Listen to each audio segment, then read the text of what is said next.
Seventh session. Today is July 9th, 2013 with the Gila Council Chambers. The time is 11:08.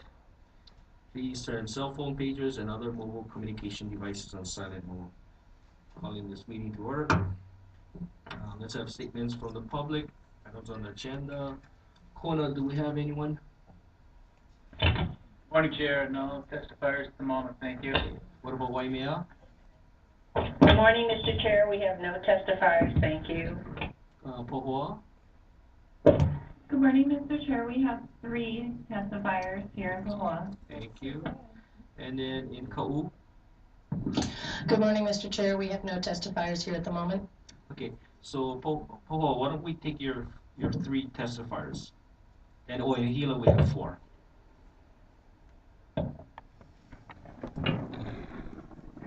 Okay, first we have Miss Suzanne Weekland speaking on behalf, representing herself in support of Communication 319, Resolution 133-13. And before you start, can I just make a comment just to let testifiers know that you have 3 minutes to testify? Thank you. Okay, go ahead. Well, aloha. My name is Suzanne Wakeland, and I'm here to support Resolution 113. I live in Pohoiki area. Many people gather at Pohoiki, and right now Pohoiki Boat Ramp is the only safe swim area in Puna.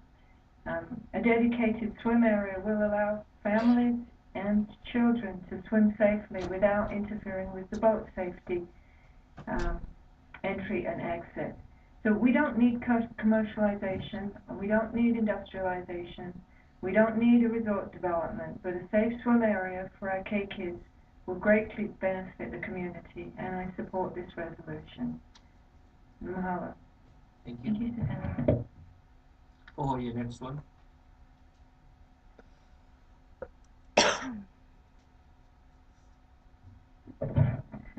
Second, we have Mr. Paul Kendall representing himself in support of Resolution 133-13. Aloha. My name is Paul Kuykendall, and I live on Pohoiki Road. I have a small farm there, and I swim quite often at the park down there at the boat ramp. And for those of you who have been there, I don't need to say, but those of you who haven't been there, it's one of those places in Hawaii that is so beautiful and that it draws everyone, all the community. And people go there for different reasons, but many people go there to swim, and it seems like the easiest place to swim is the boat ramp, even though it's illegal. And what happens is, many people know, is the kids are swimming there and boats are coming and going. And it's a very dangerous situation. So I'm testifying in support of this resolution. I ask that you support it. I think it's important not only for the safety of the kids, but also to support a place where the community naturally comes together. And I think your efforts there will have a manyfold effect. So please, for the reasons of safety and for the reasons of supporting the community that uses that Pohoiki swim area, please create a safe area for the kids. Mahalo for your time. Thank you. Oh, your last testifier. We have Ms. Sylvia Dolena representing herself, also in support of Resolution 133-13. Aloha. I'm Sylvia Dolina, and I support Resolution 133. I'm speaking in behalf of myself and my grandchildren who swim there. And I have a small farm in the area near Kapoho, and that is the only safe swimming place that I allow my grandchildren to swim. And if it's not going to be safe, there is really no place for them to actually swim in the ocean. The only other place is the warm pond, and many times the warm pond is just full of bacteria and everything else. We need a safe place where children and family can gather, and that is the only place in this area.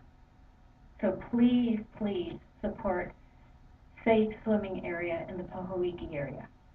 Mahalo. Thank you. Okay, now coming to Hilo, we have Luana Jones representing people of Pohoiki in support of Resolution 133-13.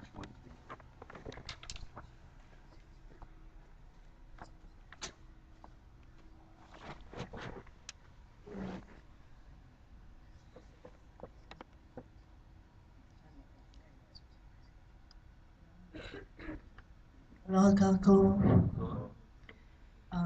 I'm actually from Pune, but I came because I wanted to share with you just 3 pictures that I took 2 days ago. Okay, you can give it to the clerk.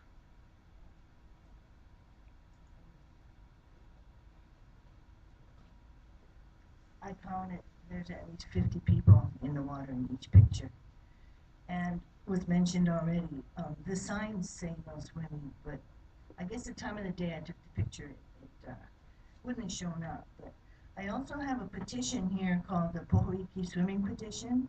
This petition was started in September of 2012 for the purpose of initiating public outreach and to document community consensus and public support for a public swimming area as a part of Phase 2 of the Pohoiki Regional Park. And among the 341 signatures, there's significant representation from all segments of the Pohoiki community, including all adjacent landowners, leading fishermen, kupuna, lifeguards, educators and administrators, community leaders, as well as families, surfers, and youth. And I can make this available. Yeah. We've also been working through the Pune Community Development Action Committee and informing them, and I think they're all in agreement that we need safe oceans swimming at Pohoiki. We did this map as part of an outreach where it shows the coastline. It shows the coastline, and let's see, Phase 1 is over there, Phase 2 is not done yet. But that little area that everybody enjoys so much, called the boat ramp, a dime in my pocket. That little area that everybody enjoys so much. Hold on, you gotta go on mic. Oh, okay. That little area that everyone enjoys so much, a dime would cover on this map. So what we'd like to see is, as a part of Phase 2, you know, anywhere here, there's enough for like 10 dimes, but just a little swimming hole. If that accommodates everyone, just a little speck on the other side would accommodate everyone and then some. So we all support this resolution. Thank you, Zendo. And I'd like to ask you to support it also on behalf of the people of Pune. Thank you. Thank you. Mr. Chairman, could you ask her to stay so we can ask a question? Yeah, sure. If you can see. Okay, our next testifier, Geoffrey Lass, representing himself in support of Resolution 133-13.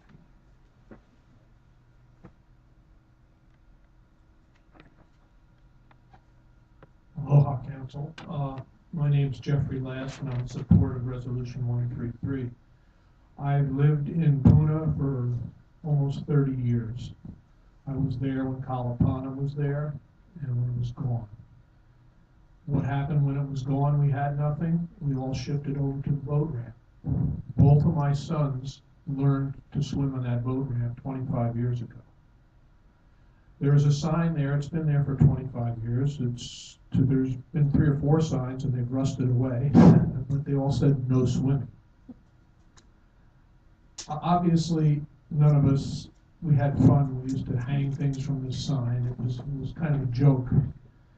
But it really isn't a joke, because there is boats going in and out, especially now with the lava flow thing. There's not only fishing boats, but there's lava watch boats with people, I mean, big old boats with big trailers, and kids gotta get out of the water.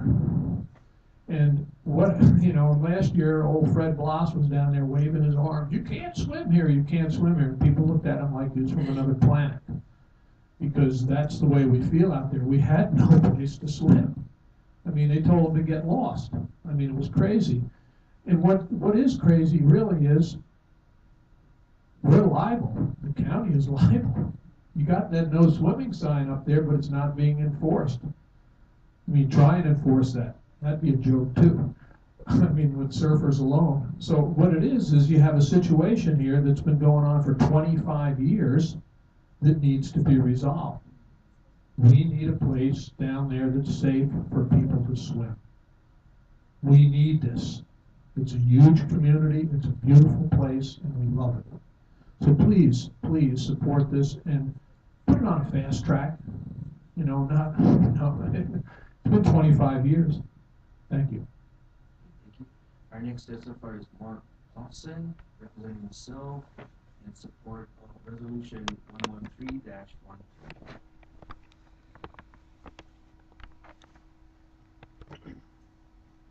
My name is Mark Clausen. I live down near Kapoho. You've heard ample reasons why this is needed, so I don't need to repeat any of that. This is long overdue, but what I do want to say is thank you. You decided to take this on. That's some auditory action. This is going to be a daunting and arduous task, given all the agencies you have to deal with and the permits. But God bless you and thank you very much. Thank you. And our last testifier is Oshi Simsarian. Sincerian. Yeah. Represents herself and support of Resolution 113-13. Yeah, again, most just, I'm preaching to the choir here, I think, I hope, and again, thank you for moving this forward. The Action Committee, as you know, has been in support of it, so it's really looking at the whole area, and the need in Puna is so great. And you really, when you look at cost, if you think about families and families going down there and getting exercise and being together and having that good activity, you just can't put a price tag on that. It saves mental health, physical health, it saves doctor bills, it saves so many things in our society, and it's so important. And again, it's such a beautiful facility that's been built down there. It's the only place where there's restrooms and green area, so people want to come there. And it is called a beach park, so it's logical to think people might want to go swimming. And it is an accident waiting to happen. It's pretty scary when you look down there. And you don't blame the boat people for getting upset with all the swimming. So I know, and also just to mention that we did meet with Parks and Recreation, and they voiced their support and did write a letter to Russell Ruderman in support when he tried to introduce a bill for some funding, which didn't at this point go through. We're continuing to talk and meet with him, and I know he's very much in support, Parks and Recreation in support. I think you've really got a lineup of a lot of people that are in support of this. And again, thanks for trying to move this forward. Thank you. Okay, is there any other people in the public who would like to testify? Okay. Hearing none. Okay, before we start with referrals, I wanted to introduce members of the committee. To my first right is Greggor Ilagan, Zendo Kern, Drew Kanua, Karen Ia, Jay Yoshimoto, Brenda Ford, Valerie Poindexter, and Margaret Willie, and Chair Pershonishi. Okay, so let's go to referrals. But Mr. Clerk, there's in Communication 319, Resolution 113-13, on the bottom at the end part, I guess they put the wordings different. So it's supposed to, where it states, where it says Kepo'o Kalani, it's supposed to be, and it says Kepo'o Kalani Isaac Hale. It's supposed to be Isaac Kepo'o Kalani Hale. So what would you recommend we do? I'll read it incorrectly. You're reading correctly. Correct. Okay, good. Thank you. Okay, go ahead. Communication Communication 319, Resolution 133-13 urges the National Oceanic and Atmospheric Administration and the Hawaii State Legislature to assist in creating a safe swim area near the Pohoiki boat ramp in the District of Puna, and to provide funding for a feasibility study. From Councilmember Zendo Kern, dated June 17, 2013, the Pohoiki boat ramp state facility is adjacent to the 15.65-acre county-owned and operated Isaac Kepo'okalani Hill Beach Park. Okay. Mr. Kern, can I have a motion to approve resolution 133-13 and codes communication 319? So moved. And second by Mr. Ilagan. Okay, Mr. Kern, go ahead. Thank you, Mr. Chair. Pohoiki is near and dear to my heart. I grew up down there. I have a scar on my chin from the original boat ramp down there as a little kid swimming down there, even with the sign that says no swimming. And it's back then, you know, it wasn't quite the issue that it is today. There were fewer people there. There wasn't a county park there at that time, and there were fewer boats. There were still a lot of fishermen, but we didn't have the lava tours and so on and so forth. So it's really changed. And I actually want to back up just a second.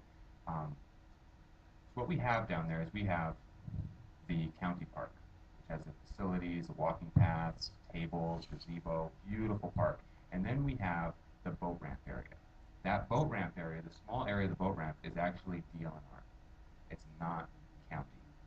It's DLNR. So the county has the land around it, beautiful park, and then the boat ramp is DLNR. So it's not something that we were just able to tackle as a county issue, where this resolution or bill would look extremely different, and it is going to take coordination of multiple agencies.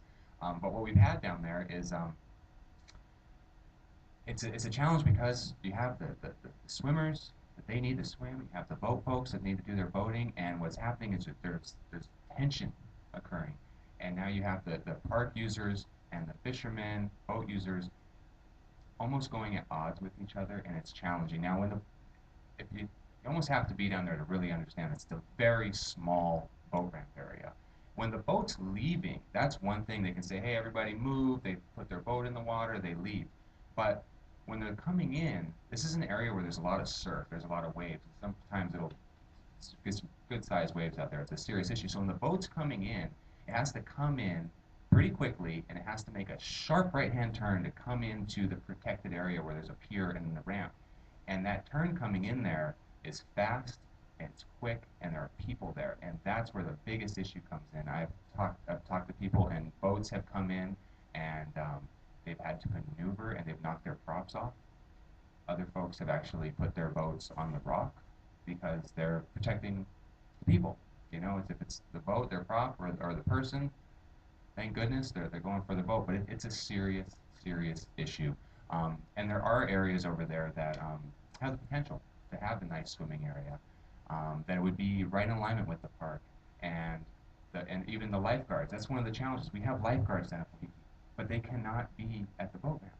So they're away. They're looking on the other side, because we can't, as a county, we can't lifeguard an area that says no swimming. So it's a challenge in so many ways. So what we need to do is get creative, come together, find the right place, get the community buy-in, and I think when we get the community buy-in, the boaters, the swimmers, the park users will all come together, and I don't think it's going to be a real controversial issue as long as we do it right, we scope it out right, we go through all the processes and make sure it's Pono. And that's what we need to do, is have an actual Pono swimming area at Pohoiki. Because all the other areas there, well, there's a lot of coast there. It's treacherous, it's dangerous. I surf there all the time. It's my favorite place to surf, and for most folks, it's nothing that they'd want to get into, so you go to the boat ramp. So I hope that everyone will support me on this. If you have any questions for me or anybody else, I'm here to answer them. And this makes sense. It needs to be done, and I appreciate the support. I yield. Okay, Ms. Ford. I'm going to ask one of the testifiers to come up, and while I may direct the question to you or to Mr. Kern, I don't care who answers it, but you've got the map here. Please bring your map back. Okay. First of all, while she's doing that, which agency, obviously DLNR is going to have to be involved, and maybe the state legislature for Mr. Rudy. Senator Rubin. Army Corps of Engineers, how are they are involved. They would be, to my best of my knowledge, they would need to be involved. Now, NOAA was mentioned in here, so how is NOAA involved in this? Ms. Jones, could you comment on that? I didn't suggest that. That came out of your resolution. I basically blanketed. I was told that Any potential agency, any issue, if there Alright. need to be. anything under the water or in the ocean belongs to the state. Okay. Yes, anything from the high water mark out is state-owned. That's okay, if you stand right there. I am, first of all, let me apologize, I am not familiar with this area, so I'm getting an education now. When I look at the area where the boat ramp is, in this photograph, yeah, it looks real calm in that area. But I look at the surf in the other areas and it's actually terrifyingly rough. So I'm wondering if, so tell us how you plan to request, and I'm not saying, you can't tell the Army Corps of Engineers of the state how to do this, but what is your idea about creating a safe place This is inland of that surf? This is a former lagoon. This used to be a lagoon. Really? Yeah. But the road is here, and according to the landowner that gave the county rights to put the bypass in, she said part of the agreement was that the bottom road was going to be disconnected. So I even have a picture in the petition of what it could look like. All we need is Let me ask a quick question before you go on. That is a private road. That small road there is a private it's road. a county road. Yeah. It is a county road. Okay, that's the good news. That one is This is the new bypass that was put in a couple of years ago. okay, but the one that leads down to the area you want is a county road. Yeah, and this is phase one of the park. You need to be on the mark, Yeah. Oh, I'm on the sorry. mic. I'm sorry. And please identify. Yeah, Hold on. This is phase Hold on. one She's got a is hand. completed, and phase two is this area here that is not completed. Okay, so tell me about phase two. It's not What is it? completed. No, what is it supposed to be when it's the done? county's second half of the county's part that they haven't developed. Okay. All right. So tell me about the lagoon. So the area we're talking about for, She's got a hand mic, which will make it a Right, lot right easier on here you. is a lot of rock. It goes, the tide goes up and down, and there's a lot of area here that's not utilized at all. Okay. Is this lagoon one of those ankling type pond Hawaiians used to grow the fish in and things? No, according to the landowner, it was her grandparents' property that her grandmother would go and swim. At high tide. It can be dredged out to be a swimming Okay. area. All right. So that's, I'm going to yield. That's because that's Army Corps of Engineers. We start the dredging stuff. So I'll yield for others. Okay. Any other council members? Mr. Ilagan? Thank you, Mr. Chair. When I first got aware of this issue, it was the fishermen and the boaters that came up to me. And Representative Hano brought a meeting together and got the community and also the voters involved. And we started talking about what's going on with the boat ramp. And you're all aware of what happened with, it's been going on for years. It's just because of the Isaac Holly Park, now that there's more traffic. And one of the things that I did voice out was, let's have a safe area where the kids can swim, or adults can swim. And when the representative from the DLNR, they mentioned, of course, the biggest challenge that they always ask is who's going to pay for it. And then they started telling me about the boat ramp, how they have issues like this all around the state, like Lapuahoi. There's that's also a swim area. And the thing about this, it's looking at the bays, it's like what Councilmember Ford mentioned, it's rough. So one of the things I suggested was rocket, but I'm open to any improvement to just make it a safe area to swim. And if there's any project that would happen in Lower Puna, this would be my #1 project. If I could have a dream project, this would be it. And this the thing is, it's a public safety, because it's not just the keikis, it's actually the adults who sometimes don't get out of the water when the boats come in.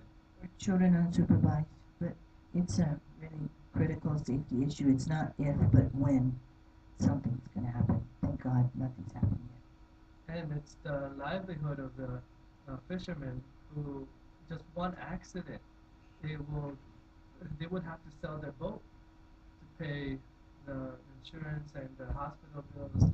So it's one of the things that we could do for the public that could improve both sides. And instead of splitting the community up on the boaters and those who want to swim, I will support Councilmember Kern in any way possible to make this happen. And thank you for bringing this up. And I encourage my fellow colleagues to support this resolution. Thank you. Mr. Kanua? Thank you, Mr. Chair. I also support this. Seems like there's an urgent need for this area for both types of activities. But the concern I have is, in the meantime, this would probably take years. In the meantime, boats are still gonna go through that area. People are still gonna swim there illegally. Somebody's gonna get killed or hurt really badly. Yeah. I'm just worried. Also, the concern is the public safety. So either, the state needs to, I don't know, I don't want to say that I don't want any swimming down there, but it's a big issue for me in notifying the state that they need to either, I don't know, be more active in that area or something, because that's my issue, is somebody is gonna get killed. Even the state officers are reluctant to cite people because they have no options. So it's a dilemma right now, and it's really urgent. Yeah, but that's my point. I mean, I'm all for this. I hope we could do it. I wish it wouldn't take years to do something about this type of thing, but I'm going to be realistic and say that it would take years for this. This part took 17 years. Yeah. But I'm just worried about in the meantime. So I just wanted to state that what's going to happen in the meantime. Can I say one thing kind of in Sure, you can response comment about that. Yeah, I think for the community, if you're talking about trying to slow swimming down, as soon as there can be some visible action, it would really help people to see that the funds are released, some action is starting to be taken. And I partially wanted to answer your question too, that this is county land, so it's already county land. And again, emphasizing the state, when we met with Parks and Recreation, they clearly said it's got to be a partnership with the state to fund it. That's very clear. And you have a huge ally in Russell Ruderman in terms of doing that. And they emphasized to go inland as much as possible for the dredging, reduces some of the permits that you need. So it's a complicated issue, clearly. Can I add that Hawaiians in the past, they do it by hand. And in Molokai, they did their fish ponds by hand. They went and got the permits that they needed to go ahead and do it. We've talked about that. And we'd be willing to do something like that. It would be a huge saving to the county. We could even pay our people. But whatever the case, it's just an urgent need. Thank you. I just wanted to be aware of the liabilities in this whole thing. So I support this completely. But I'll yield. Okay. Mr. Kern, before I go to you, I'm going to go to Ms. Winnie. Yeah, I agree totally with Councilmember Kruha, and I think that we ought to split this into two different actions. One is, what do we do right now, immediately? I don't buy that if there's a sign, no swimming, therefore you can't have somebody lifeguard there. I think that we gotta have, and whose property it is. I mean, it's not a question of, it's a question of liability, but more important, it's a question of whose kid and what adult will get hurt. So I think we ought to split this, that we need to do something immediately in terms of what's going on and how do we minimize the potential danger? And two, how do we find an alternate location so we're splitting up the boats and the kids swimming, and find that. And I think when I read this, when I read this resolution, Director Hanma talks about he expresses hope of finding funds. Well, we're in charge of funds. You know, we need to act. Let's come up with and figure it out and get it done. So I think that there is, you know, you taking it on. I guess this is Greggor. This is in your district. We need to coordinate with those other departments, which will just go on and indefinitely. And what do we need to make it happen long term? But also, how do we get some of whether it's the life raft things? How do we get the people there? And how do we get the funds to get this in, which is through us? So I think there's a, I'd really like to see almost that list of to-dos and what we can do, and where it's not something we can do the next step on, who does do the next step, and what action can we take, whether it's a separate resolution to sort of bring this up, get it on, say, DLNR's agenda, and make it happen. So I'd like to, again, stress there's two issues here. One, do we do right at this moment, and what do we do as a long-term solution? So thank you.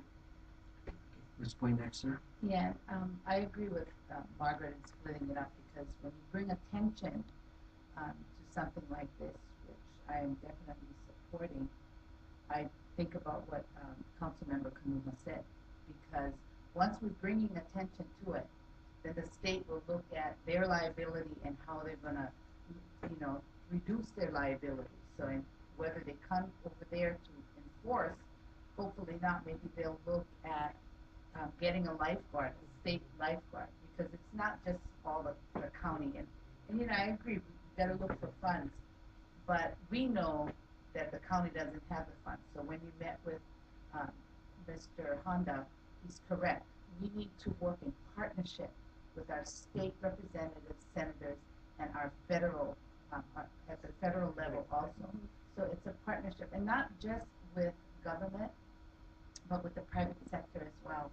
Because I know of communities that are not funded by county, and they have their private parks and their private roads, and they have other people, other corporations coming in to help them out.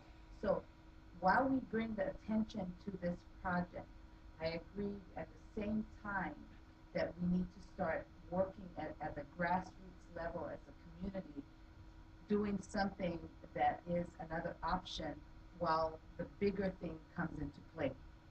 You know, so we need to work wisely, we need to work together, and it's not just the county, it's working with other corporations and other levels of government as well. But I am definitely supporting this and looking at how do we move this, you know, forward with making sure that we look at our options at the same time. Thank you. Mr. Kern? Thank you, Mr. Chair. Could you hold that map up? Just a little bit more education on it. If you look to the right, that picture is taken at low tide. So all that rock area that's on the ocean side of the road actually gets completely covered by water, and the water actually goes over the road, right up the road. And a number of these trees are gone. A number of these trees are dead now from the picture, so this area could be all the way up over there. Yeah, but all the way over there could be dredged all the way up to the road. Yeah, so it just my point is that there's a lot of tidal movement in there. It looks like there should definitely be able to find a location in there that will make sense, and potentially doing it by hand might be the most expeditious manner. Go down there and move some rocks myself. So we work hard to keep it safe. We really do. And so while there's a huge issue right now, and this is the issue, there has basically developed a culture down there with the ramp and the boaters, and it works, but it doesn't work. Because, you know, the boat's coming in and they're yelling, boat, and everybody scrambles off to the side, and the boat comes in. And so the boaters trying to make an effort, most of the swimmers are trying to make an effort, but something does have to be done there. If this were county jurisdiction on the boat ramp, it would be so much easier. We could make that list and go to it right now. This is just going to take some more lobbying, being creative, and coming together. And it's how do we enforce this, and how do we still have swimmers swim? So what we really need to do is get this expedited, fast-tracked, get an area to swim, and then after that, there will still need to be enforcement on the ramp. Just because there's an area to swim doesn't mean people won't do this, so there has to be some type of enforcement, at least, and you have an alternative, so you're so much better. So I'll be working with this, work with Mr. Ilagan on this, Auntie Luana, anybody else to try to get this moving as fast as possible and avoid any type of public safety. Zendo, if anyone wants to come down for a tour, we'll give you a tour. Just ask Zendo to hook you up with us. Absolutely. So we're on. This is just the first step. It's awareness. It has to, it's going to the state ledge. It'd be great to get some cooperation from there, some money. Most specifically, though, it's the administrative DLNR process that we really need the support and to work with some folks. So we'll continue on this, and like I say, this is the first step. Last I looked, am I correct in saying that there's 40,000 in the county budget for the feasibility study? Because that was submitted through the action committee, that budget request. I can't remember off the top of my head at this moment. And I saw it on the list, so that last I looked at the county budget, I saw that budget request there. Having those funds released is another story. Correct, and we'll work on that. Yeah, but that 40,000 for the feasibility study, I believe is there. That's the first step. Yes, it is. So I'm committed to working on this. It's near and dear to my heart. Thank you. Ms. Ford? Thank you. I have a kind of a protocol suggestion. Honestly, I have no idea what NOAA has to do with this, and I understand you're trying to just, but my suggestion is, and you could do this afternoon, not you, but the staff could do this, is change the resolution urging the county administration, the state legislature, and all appropriate state and federal departments to assist in this feasibility study, and not specify a particular department other than we know DLNR is definitely involved. It someplace in the back of my brain, it seems to me that we could call in the Army Corps of Engineers, or at least the state could. Well, no, the county, that park is county. We could maybe get the Army Corps of Engineers to actually respond fairly quickly, because this is a security issue. Security, I don't mean national type security, but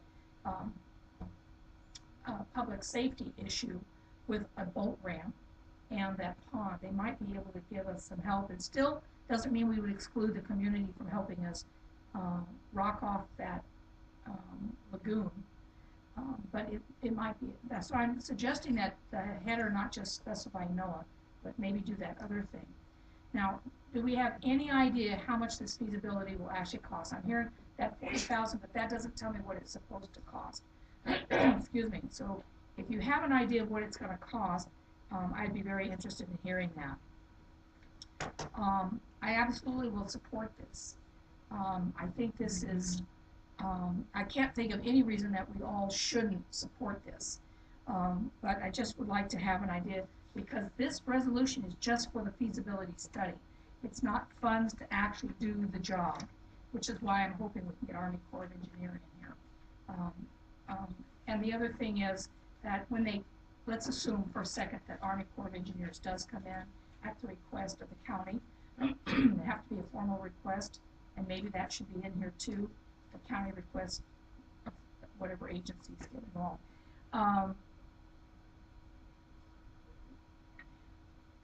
They may be amenable to the fact that we would be providing some funding, because they don't pay for everything, I don't believe.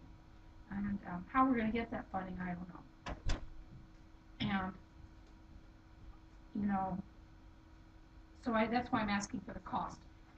For the fees. You have it? I'm going to yield to Mr. Ilagan. Thank you, Councilman. Hold on. Okay, Mr. Ilagan. I just wanted to, thank you, Chair. I'm asking you a question, Mr. Ilagan, if you know the numbers. She's right, 40,000 according to our capital budget. But the question I'm concerned with, I understand we got 40,000 set aside. That's good for the feasibility study. But how much does the study actually cost? Is it 40,000 or is it 100,000 or is it 10? I just want to get some kind of a number. But anyway, I gotta tell you, the one hesitation I have, not in supporting this, 100% support. I don't care if you change the header. I'd like to see the header, the title of the bill changed. But if you don't change it, I'm still going to support this. I'm having a problem with Parks and Recreation's ability to respond quickly to a very serious issue.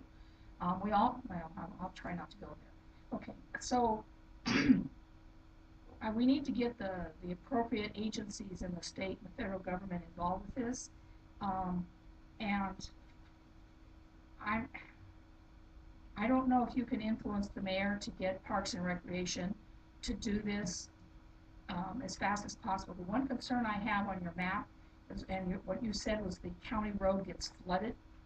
That road obviously needs to be realigned to get it outside of that zone. Hold on, if you've got something to say, come on up here and tell me where I'm wrong. Ms. Ford, can we have Mr. Kern answer your question? I would be happy to have Mr. Kern answer my question. Yeah, so as far as the road flooding issue, that's already been taken care of. When they did the park, they did a bypass road around it, so all of the traffic, it's basically the old county road is just an old shortcut. It's there, but it's not what's primarily used. There's a nice, beautiful county road that bypasses it outside of any of the wetland areas. Also, just for your information, that NOAA is actually the one that would go and they'd be the one that would go for the Army Corps of Engineers. They're basically the federal umbrella. So we have federal umbrella of NOAA, Army Corps of Engineers, everything else. Then we have the state, the LNR, and then we have us. So I think it does include that, and if it does, I'm satisfied. You don't have to change it. But you're not, the only thing in the state you're mentioning in the title is the legislature. You're looking for money. It seems to me you're looking for money to do the feasibility study, if that's what your intent is. Is it? I would like feasibility study would be fine. I'm looking for money to actually get it built. That's not what this says.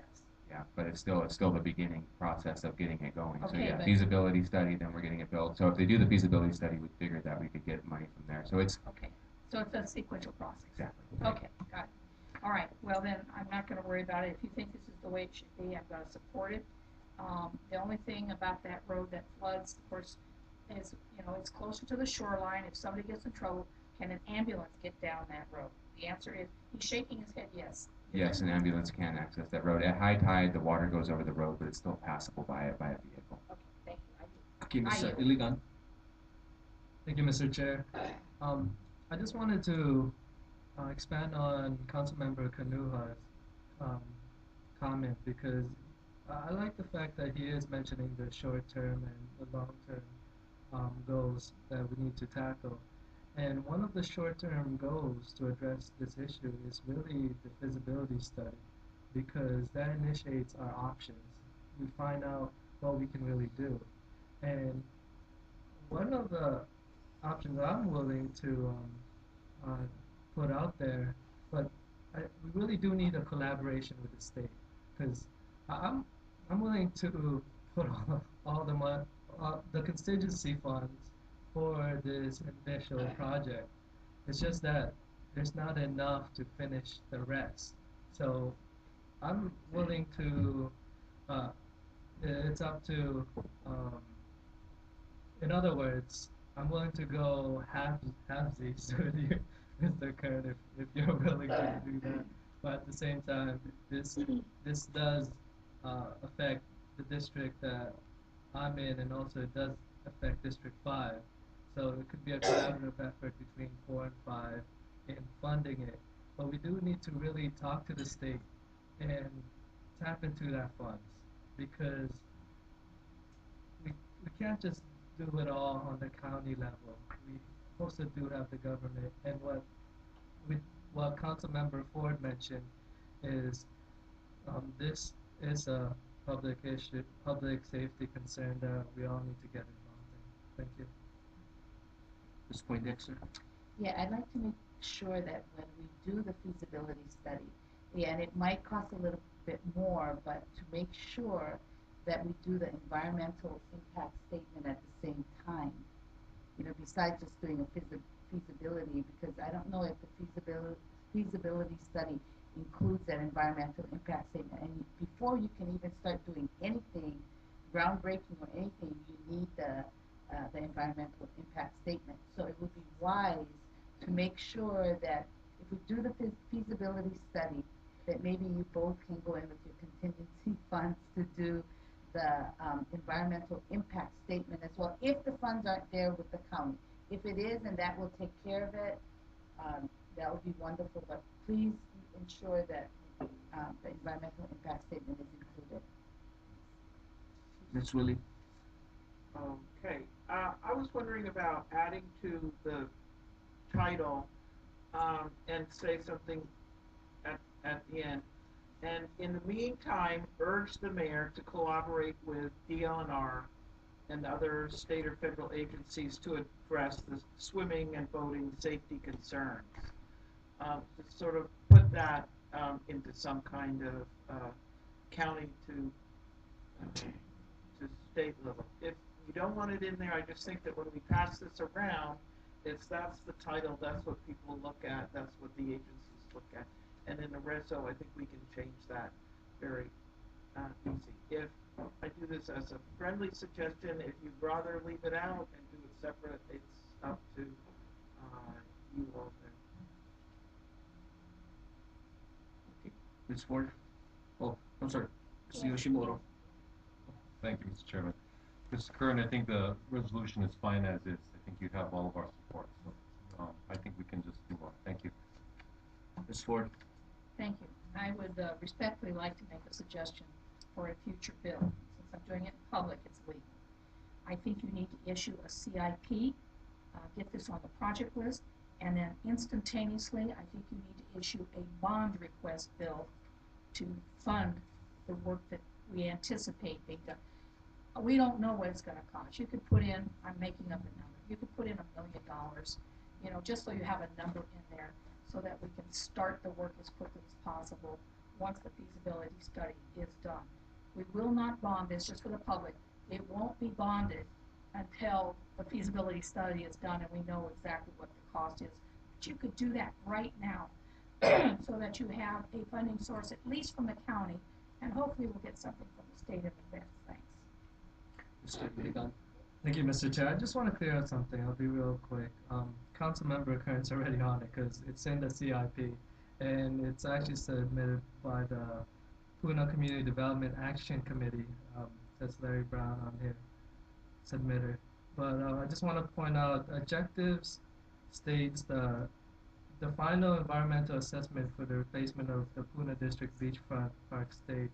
So they are looking into the environmental assessment, and then, so your concerns have all been addressed in the CIP.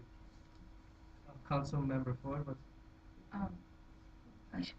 Thank you for being up on this, but I don't remember that CIP coming in front of this council to get passed. Unless I'm dreaming, I see it. It's already there from some other time? This is the. If it's in the book, it's there, it's done. This is 13 and 14. Okay, if it's there, it's done. Then the next thing is I would issue a bond bill. Okay, any other discussions? Hearing or seeing none. All those in favor in approving resolution 133-13 and closing and file communication 319, say aye. Aye. Those opposed? Motion is carried. 9-0. And resolution 113-13 will move up to the council with a positive recommendation. Okay. Now we have communication 324. Communication 324, discussion regarding the 2014 Hawaii State Association of Counties HSAC legislative package from Councilmember Dennis Freshonishi dated June 29, 2013. The discussion will include HSAC's legislative package process and upcoming deadlines to submit legislation. We have a motion to close and file communication 324. Second. Okay, that was moved by Mr. Kanua or Mr. Kern, sorry. I was seeing as with, okay, and then second by Mr. Yoshimoto. Okay, at this time I'm gonna turn the chair over to Mr. Ilagan. Thank you, Councilmember Onishi. Make it on the record that now I assume the chair for the Committee of Governmental Relations and Economic Development. Councilmember Onishi, you have the floor. Okay, thank you very much. Sure. Okay, everybody should have communication 324.1 with them. No, Mr. Clerk, I don't have to do a motion, right? We can just go off of this, correct? We can, right? It's just a communication. Yeah. Okay, good. Okay, so does everybody have the, what is it, from the Hawaii State Association of Counties, HSAC, from President Mel Raposo? Okay, so if you folks look at number A, okay, well, first of all, this is to have each county or each council member to make proposals that will be on the HSAC package, okay? But by doing that, when you make your proposal, first you need your council to approve it, and then it goes to the different councils, like Oahu, Maui, and Kauai. They need to all approve that, that bill or whatever you're going to propose in that package. Now, if one of them do not approve it, then your proposal gets defeated. It's not put in the package. Okay, so my recommendation would be is to work with other council members on the other islands to see how they feel. Okay, and then also when this package goes to the state legislature, the legislatures, the House and the senators will be making the decision. So as I had mentioned earlier, it would be nice to talk to your senator and your House rep in your district to make sure that they'll support that too. Because if they don't support it and you put it in, nothing's gonna happen. Okay? But if you folks look at it, so now just kind of explain on that. So now if you look down on A, okay, August 30th, 2013 is the deadline to reach proposals from each county to be included in the 2014 legislative package. Okay, in the past, sometimes they extended the deadline because of the time, and then like even like this, and this is like July already. You don't have too much time, but what happened is, I guess, well, they had to get it approved at the general election, right? When we had the general membership. Okay, so now this is official, okay, and then that's why it's coming to us now, okay. B, September 13, 2013, scheduled for HSAC Executive Commissions committee. So now committee will vote on the proposals, okay. So come to the committee of HSAC and then we vote. Then October 2013, then it goes back to the councils, okay, for their discussion. Then the deadline is for the counties to approve the proposal is going to be November 8th. Okay, then it goes back to November 22nd is scheduled to go back to HSAC's committee, okay, and get the final approval. Okay, because then what's going to happen is like you have a whole bunch, like say 20 different proposals, right? Then when it goes back to the counties, it might go down to like 15. Okay, oh, I'm sorry. So you have 20 proposals. It comes to the executive committee. We approve the 20. It goes to the councils. Now come back to 15, and then that's when the executive committee approves the 15. Okay, so that's why this timeline. What they try to do sometimes, well, what they try to do is they try to get the package done before the session. So it has to be done by the ending of December. So that way it can be sent to the legislature so they can see that the legislators can see what is the package of HSAC. Okay, so the faster we can get things done, the faster we get them to the legislatures, the better discussion we can get with them. Okay? Thank you, Mr. Chair. Thank you. Ms.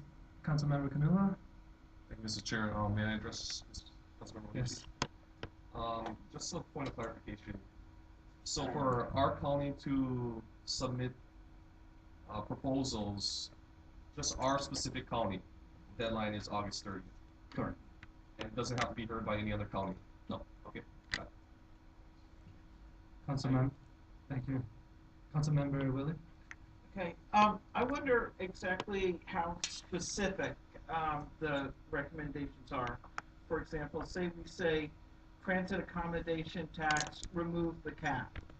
What if we say home rule, that's a broader thing, we don't want, stop the whole idea of eliminating county jurisdiction. Councilmember Willie, are you talking to me or are you I'm talking? talking to. Okay. So I'm just, or for example, supporting, say, a 511, the 511 transportation or traffic. Okay, let me answer that, okay. So, system. what you're doing is, when you do this proposals, is like you're writing up a bill. So like, for example, TAT, to remove the cap of the, of 93 million. So, in your proposal, the bill that you're gonna be sending to the legislature, or send it to HSAC, is saying, okay, you have the existing bill, and you're gonna do amendments to that bill to remove the cap. Okay, so that's, yeah. Yeah, well, what the legislature passed this past session, right? So that's what you're gonna be doing. If Okay, you wanna do that. can I ask him another, Yes. follow-up? Okay, what about, can you do it also with a resolution to No. discourage? Is it only in Yes, terms of yes, bills? yeah. Okay, okay. No, but I'm just explaining to you, whatever the legislature had passed, so there's all bills, there's law, right?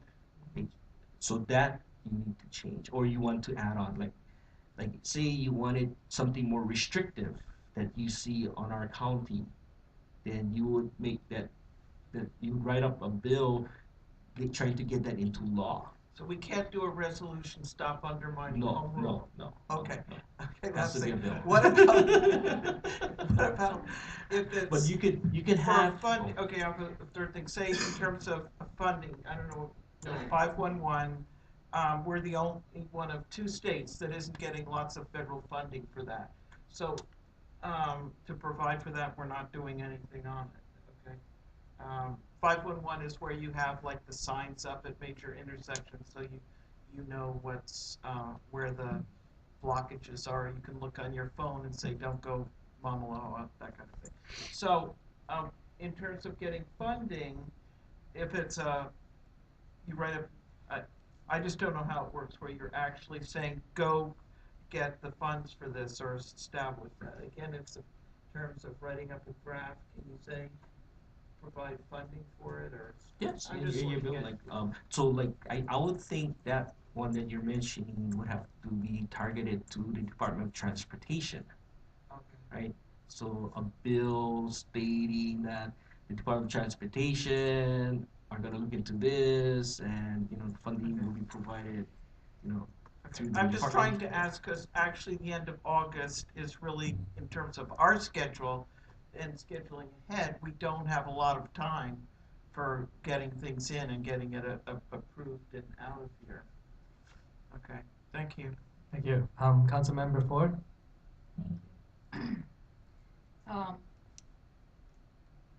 I certainly will work on I'm addressing Mr. Yes. Some of our previous legislation, which we send up every single year, I'll try to re-enter some of that. Although HSAC has never been supportive of doing what we need out here on the Outer Islands, much less the state legislature, who's controlled out Honolulu. I do need to comment, though, on the thing that Mr. Anishi's been talking about. You will find, and I mean this with all due respect, because I know the state legislature is overwhelmed with bills. They get actually a lot more bills than we do to pass. If you were to send a bill and say, I know it can't be a resolution, but if you send a bill and say, take out such and such, it'll hit the can, okay? You actually have to go into the state statute and modify in your bill what it is, and you have to use their protocol. There's a format that they use that's slightly different. They number their lines and things, and I think the last time LRB took care of that for us. Okay, so I forget if it was Steve or somebody in LRB. Anyway, that protocol has to be followed as we submit the packages. The other thing I want to caution you about is if it's something that is specific for Hawaii Island, they'll bounce it. They don't care about Hawaii Island. It's only things that impact the state, like the 511 or something else. Country of origin and stuff, which they habitually disregard. But you've got to be really careful. You are writing a piece of legislation for them to submit. And then once they get it, they can alter it beyond recognition. They can change it. That's one of the things that happened with our how do we pay for our elections? Thank you. Boy, did I a little lapse there. Public funding got changed dramatically from what I actually wrote. So you just have to do the best you can, write the bill against their existing statute, and just make sure that it's not just a Hawaii County specific issue, that it is truly a state issue, because they will disregard it. Thank you. Thank you. Is there any further discussion that anyone who never talked about? Okay. Councilmember Onishi? I just wanted to just, make it make it clear again, is that you need to make sure that the counterparts of the counties are going to be in support of your proposal. Okay, because if they're not in support, then when it goes to their council meeting, then they're going to vote it down.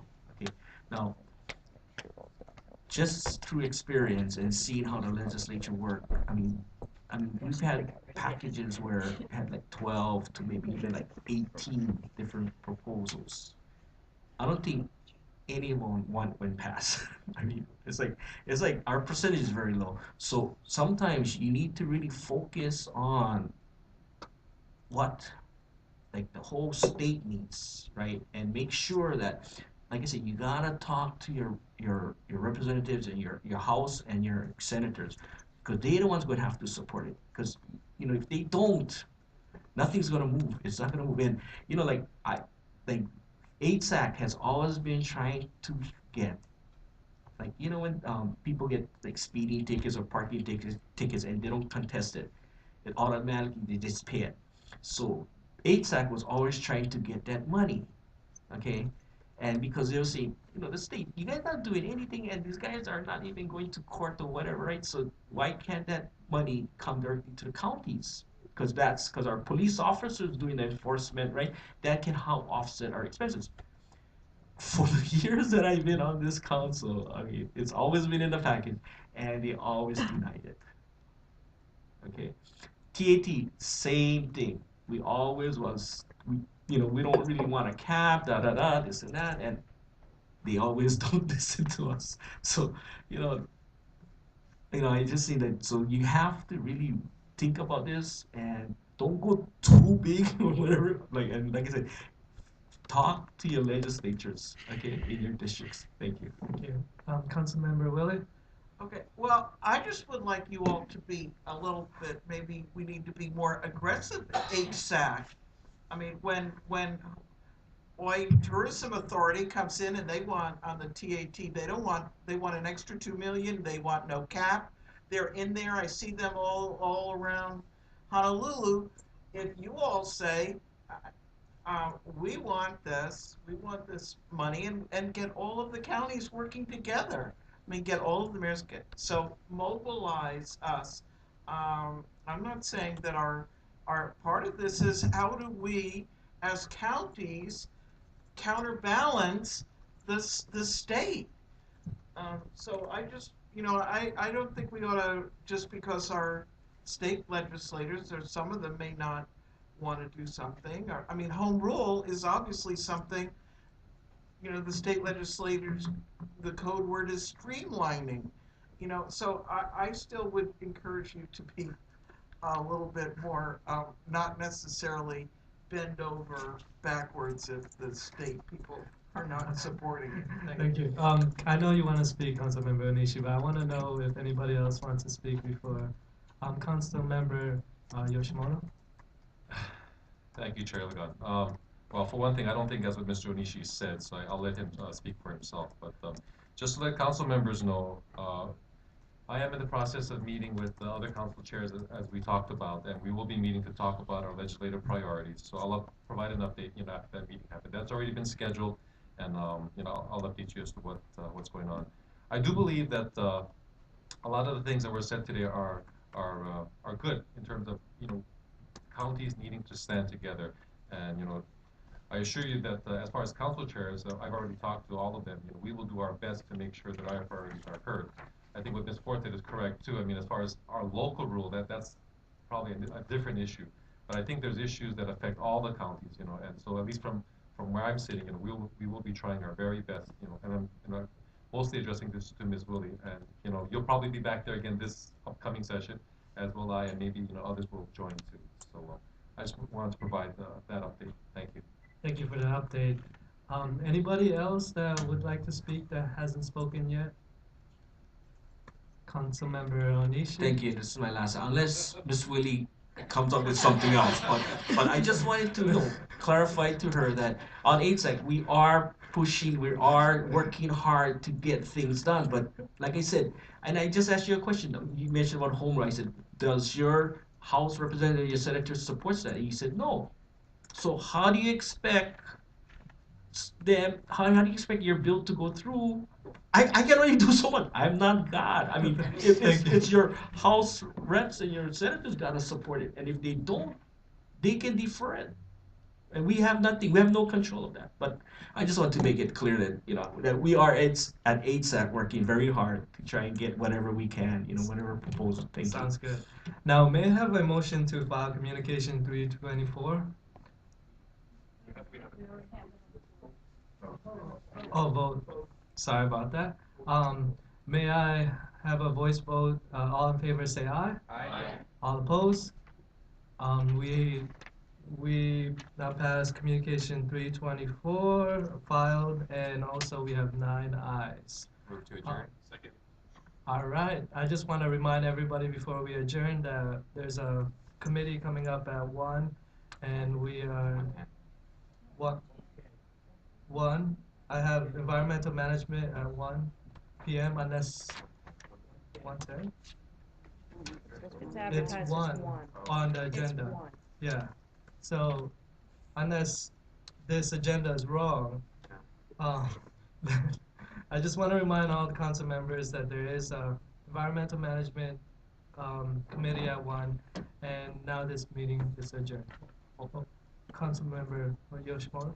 Did you want to ask Mr. Kern if you wanted to start the meeting a little bit later in light of us running Thank you. overtime? Councilmember Kern, would you like to move your environmental management to a later date?